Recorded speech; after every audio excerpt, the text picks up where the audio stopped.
Well, good afternoon, everyone. Certainly welcome the opportunity to share some personal experiences with you, very much under the heading there that is about your island and about how we stimulate growth through construction. This is what you'll have seen on the advert for today's event. This is what I am supposed to be talking about. And I've just tried to dissect that a little bit further. And what I've shown in orange there is exactly what we do as a core business. We love people coming to us and say, we've got a problem, can you help stimulate improvement? We love looking at growth, we love looking at things that are strategic, whatever strategic means, and we'll come on to that later. And we do that very much in the context of my background, which is in construction, and I do have some experience within development corporations as well. But one of the words that did throw me a little bit was that word in red at the end. And with your permission, I'd rather not talk about that.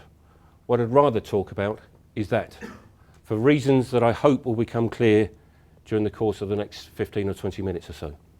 So what have I found about Guernsey? Well, very interesting to see that in relative terms, it remains one of the most prosperous in the world. You've got very high employment rates, high wages, although not when you speak to some of the people in the hotel that I stayed in last night, and clearly an enviable quality of life. And therefore they're characteristics that few other economies actually enjoy. So one could argue, well, why change? Why not just stay the way you are? Now there are two people here, one of whom has been very much in the news recently, who might give an insight as to why you should change. David Bowie, you may or may not be a fan of his. I could take him or leave him, frankly. And I sincerely trust he rests in peace now. But he was certainly someone who was very iconic through his life, was constantly reinventing himself, was always looking to stay one step ahead. And I understand his latest album has gone to #1 again. Amazing as a 69-year-old. From a business and a management point of view, a particular hero of mine is Tom Peters. Now, he has made some great sayings in the past, in my opinion. But one saying that resonated for me with this is about the whole issue of branding and how you relate the individual to the business or the island, where he urges people to adapt and change in pursuit of their dreams, assuming you have them. He says everyone has a chance to learn, improve, and build up their skills. Everyone has a chance to be a brand worthy of remark. So change everyone to every nation, every island, every country. So going on to your island in a little bit more detail, as I say, I've been carrying out some desktop study about your island. And it's interesting if you look at the demographics there on the right. You've got the gender split, which, as you would probably expect, is symmetrical. But if you look at the age distribution, received wisdom would suggest that would be better were it quite a sharp triangle, where you've got a lot of younger people that are coming through that are the lifeblood of the future of the island, a lot of people that are learning from the people that have actually gained the experience beforehand, and maybe a slightly narrower piece at the top, so that there are more people that are actually generating wealth rather than drawing on it. Now I stress that is a generalisation, because I know for sure, and there are probably people in this room that are at the top end of there that are generating great wealth and are not being a draw on the states at all. But as a general rule, there would appear to be a picture there that needs looking at, and what one would need to understand why is that the case. The other issue is that the density of population is very focused around St. Peter Port. I understand that best part of a third of the population of the island actually reside in St. Peter Port. And obviously finance forms more than a third of your GDP. So that raises some questions about what is the right mix for the future of your island.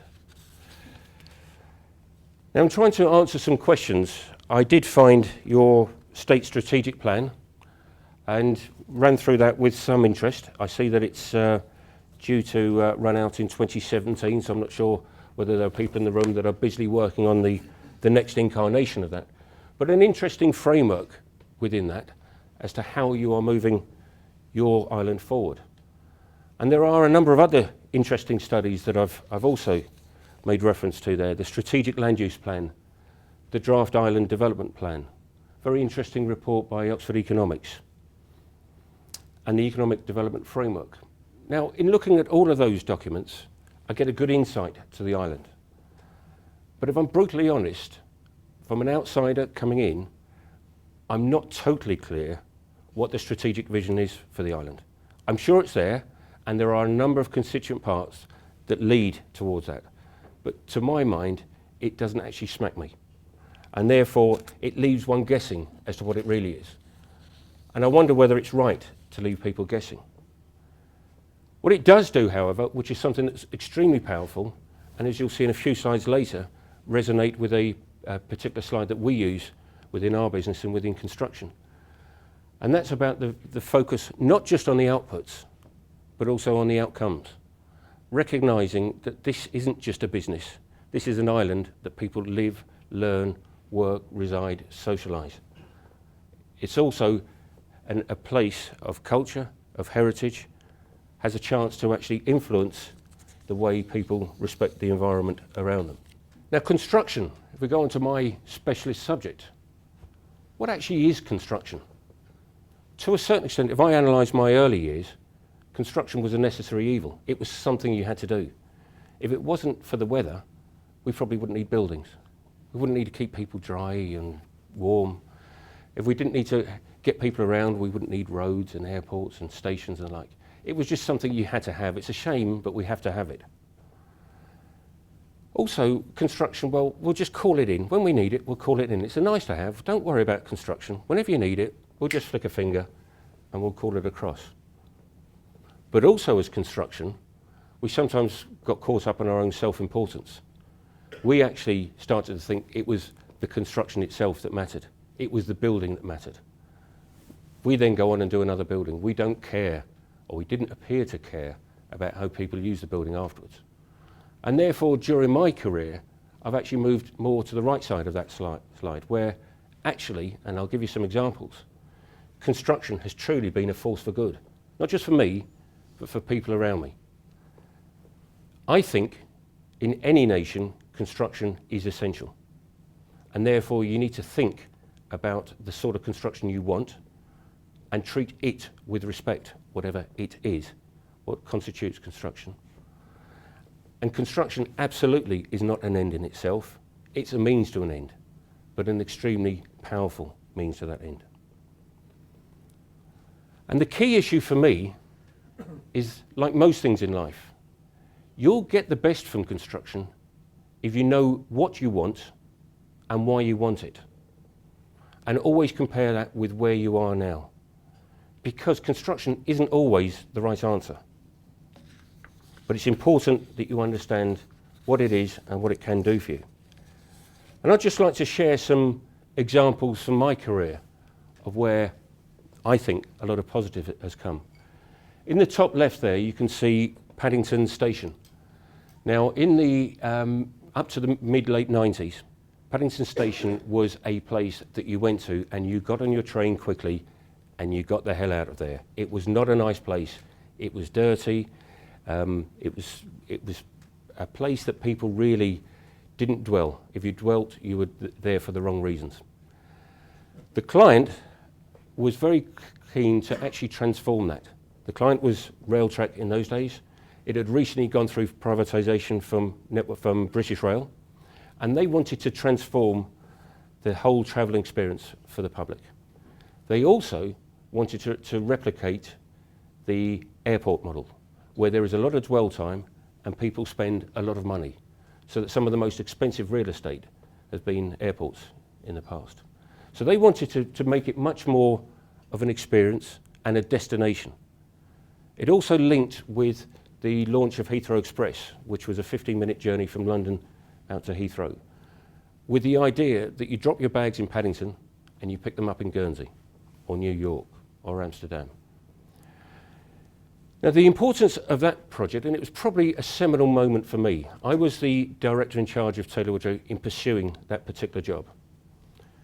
What really got me was that the Network Rail director in charge took time to invite contractors like ourselves into their offices for half a day to talk and to listen and to converse.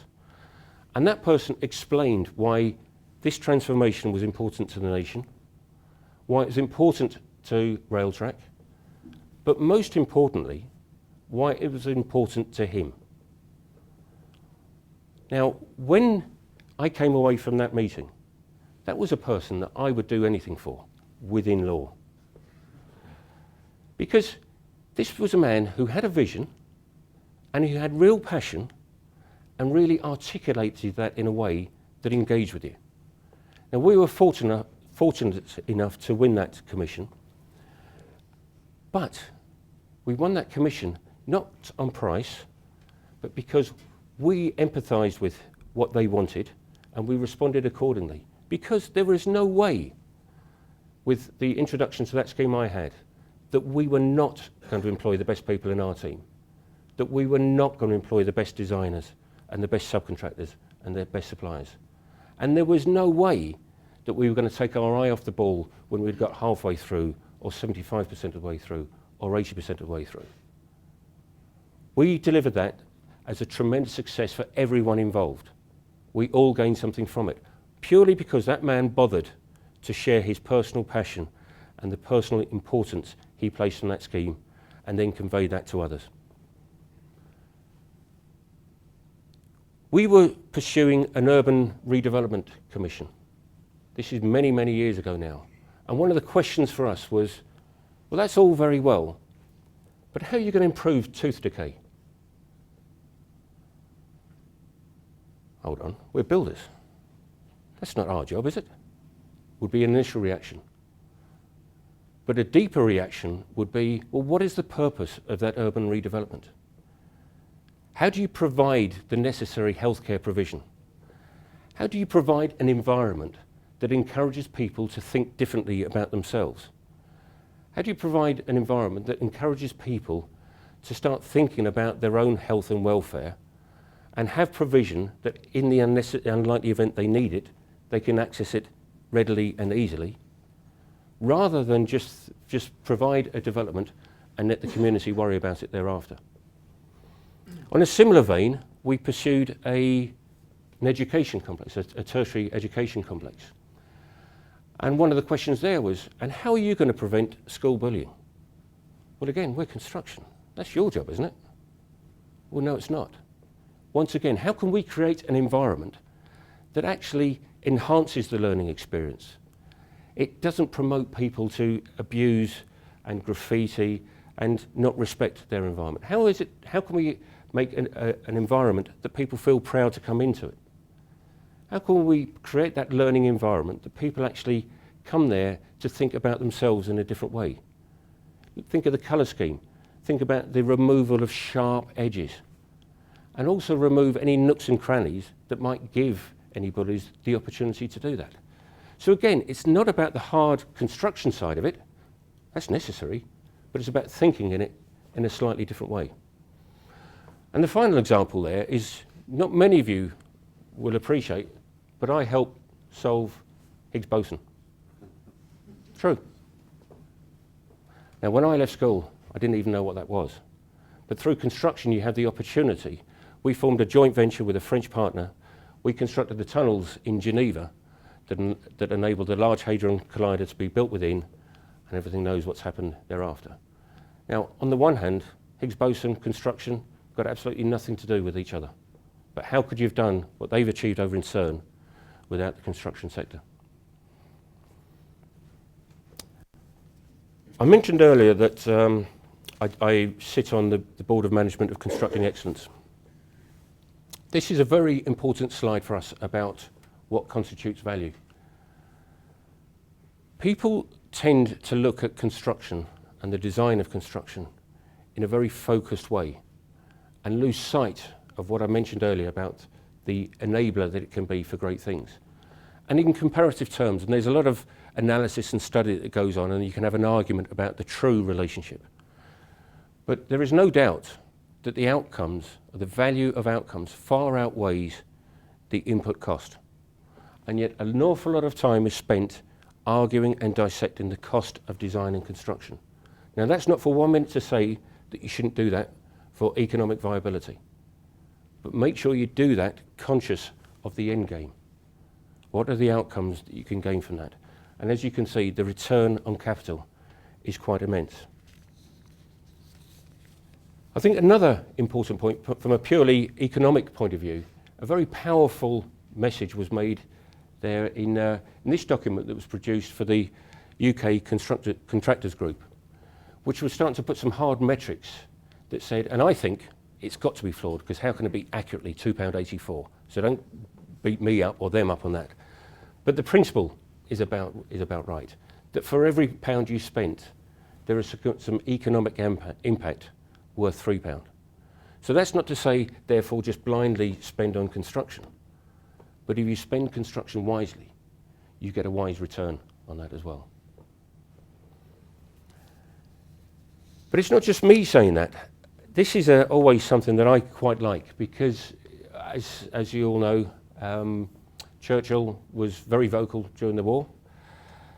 In May 1941, the Houses of Parliament were bombed, and there was discussion about whether they raise them to the ground and rebuild them, or do they actually refurbish them and bring them back to their present state. And we all know what the decision was.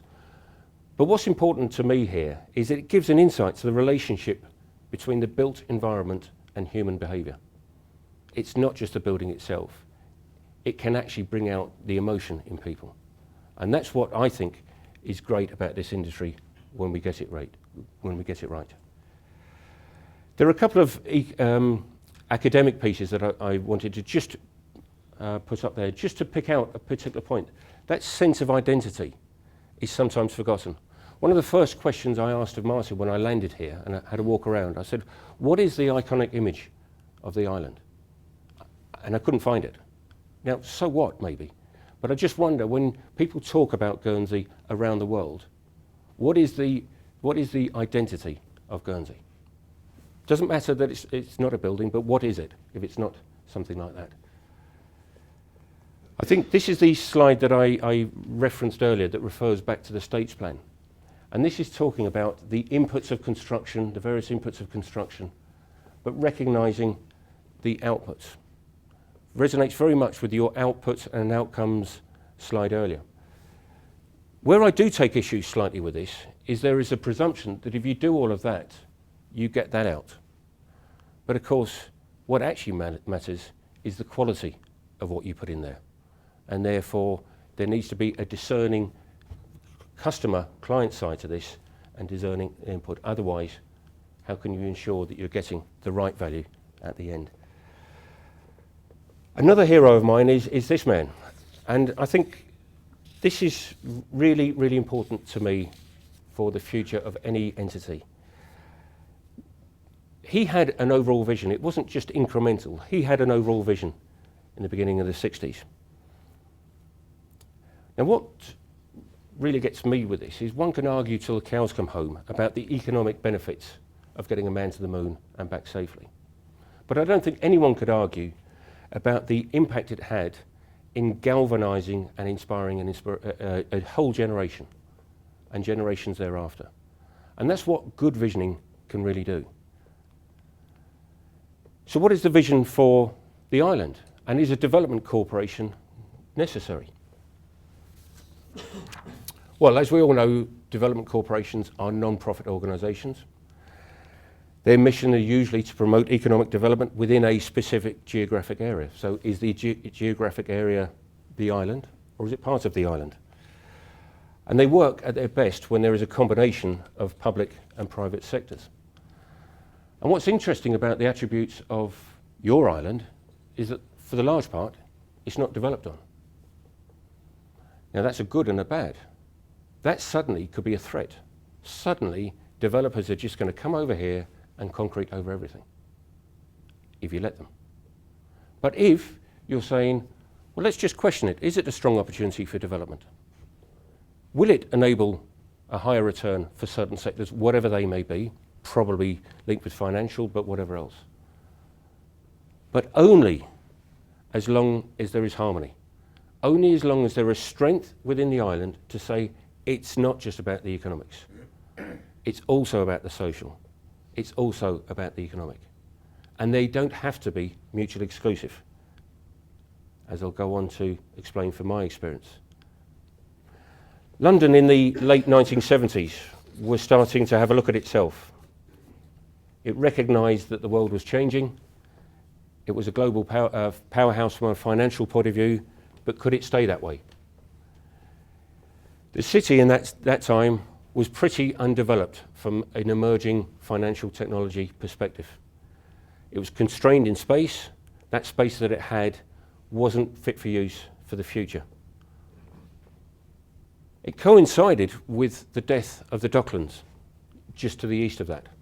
So we had a large area that was effectively blighted, derelict land, underutilised asset, split communities, high unemployment. So we had a need in the top left, and we had a problem in the bottom right, which I say created the perfect storm. Something had to happen. And this is where, whether you love her or loathe her, Margaret Thatcher came into her prime, and she appointed Michael Heseltine, and there's clear vision and clear leadership that said we can do something to solve both of these issues. Now, frankly, London Docklands started small.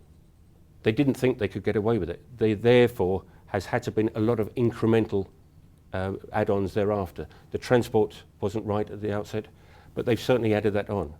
So from a development corporation point of view, you need to think, do you think really big, or do you think big enough that it's scalable?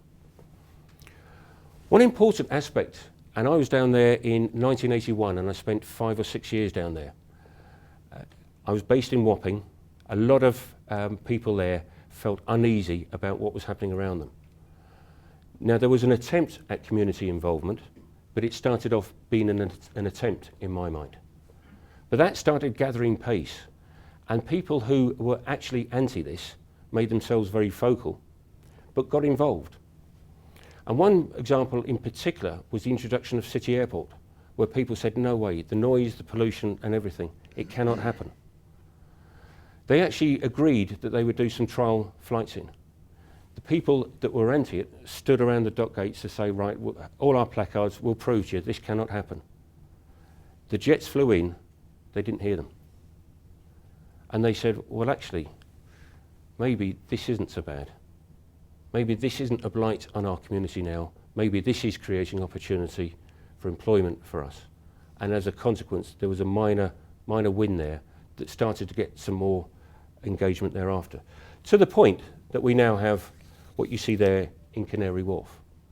So it's really important to have that vision, but also make sure that you bring people along with you. Very quickly, I'll also refer to an example down in Cardiff Bay that I was also involved in. They said that their vision was to put Cardiff on the international map as a superlative maritime city which will stand comparison with any such city in the world, thereby enhancing the image and economic well-being of Cardiff and Wales as a whole. They had a number of aims which, because of time, I won't go into in a number of detail, but sticking with that vision, they created something quite tremendous, in my opinion. But again, I'm not Welsh, I don't come from Cardiff. It doesn't matter what I think. A colleague of mine in the office actually comes from Wales, but he comes from North Wales. And more than that, he comes from Anglesey, which is the most northern part of Wales. And I asked him, what is his view of Cardiff? And actually, he speaks on behalf of everyone in Wales and says they are extremely proud of that. It has been an exemplar of what can happen. It is a capital city in which the whole of Wales is proud. It is an example of how Wales can grow. And so it has been tremendously successful in its own right, but it's been a catalyst of optimism and progression within the whole of the country. So in conclusion, I'd like to suggest that you need certain attributes as a business, as an island, certainly that one of vision. So the question is, who owns the vision of Guernsey? Who cares? Who wakes up in the morning saying, this is it, this is how we're going to achieve it? You do need leadership, and you need integration thereafter to bring the constituent parts to make it happen. I've put there. Is that where a development corporation comes into play? And you also need capability. And again, I've put construction there. Because if you don't have the capability, then the two at the top are meaningless. You have to have the means to make this happen. And that can be outsourced, or there is expertise in the island that needs to be developed. But if that expertise in the island is going to invest in development, it needs to have a surety of the future that comes from that vision and that leadership. But if you get that right, you get that sweet spot in the middle that can create growth. I've seen it. I know it happens. I love this quote, and obviously he's a Guernsey resident, but to my mind, this really sums it up. There is a time for everything. So you need to ask, when has your time come? I mentioned at the outset that our mission is about creating value through construction. Is Guernsey's mission stimulating growth through construction?